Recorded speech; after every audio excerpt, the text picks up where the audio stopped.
Welcome to Moments in the Word. I'm James Tyler, your host, and this afternoon we'll be reading from Ezra, chapter number 7,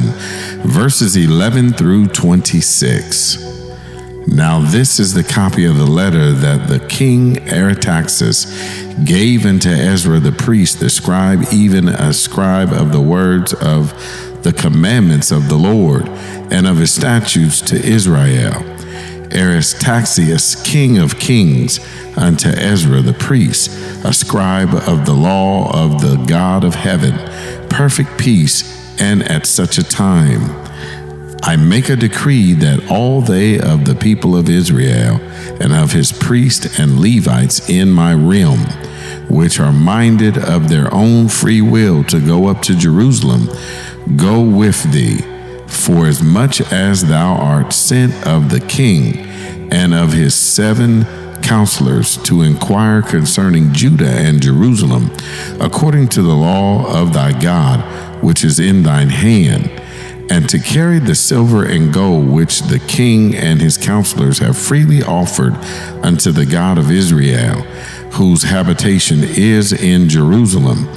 and all the silver and gold that thou canst find in all the province of Babylon, with the free will offering of the people and of the priests offering willingly for the house of their God which is in Jerusalem, that thou mayest buy speedily with this money bullocks, rams, lambs, with their meat offerings and their drink offerings, and offer them upon the altar of the house of your God which is in Jerusalem. And whatsoever shall seem good to thee and to thy brethren to do with the rest of the silver and the gold, that do after the will of your God. The vessels also that are given thee for the service of the house of thy God, those deliver thou before the God of Jerusalem. And whatsoever more shall be needful for the house of thy God, which thou shalt have occasion to bestow it out of the king's treasure house. And I, even I, Artaxerxes, the king, do make a decree to all the treasurers which are beyond the river, that whatsoever Ezra the priest, the scribe of the law of the God of heaven, shall require of you, it be done speedily,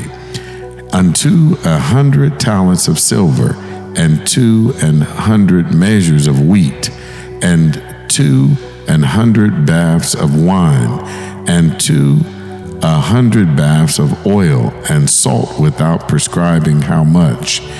Whatsoever is commanded by the God of heaven, let it be diligently done for the house of the God of heaven. For why should there be wrath against the realm of the king and his sons? Also we certify you that touching any of the priests and Levites, singers, porters, Nethinims, or ministers of this house of God, it shall not be lawful to impose toll, tribute, or custom upon them. And thou, Ezra, after the wisdom of thy God that is in thine hand, set magistrates and judges, which may judge all the people that are beyond the river, all such as know the laws of thy God, and teach ye them that know them not. And whosoever will not do the law of thy God and the law of the king, let judgment be executed speedily upon him, whether it be unto death, or to banishment, or to confiscation of goods, or to imprisonment. As we look at this context of this text here, we see it's rich with teachings that apply to the lives of believers today. It reminds us of the significant role of spiritual leadership, the necessity of seeking God's guidance, and the importance of unwavering commitment to his laws.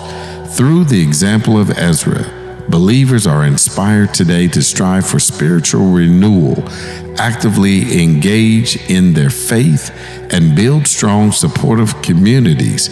anchored in biblical teachings. And as always, by embodying these principles, believers can effectively navigate the complexities of this modern day life while honoring God.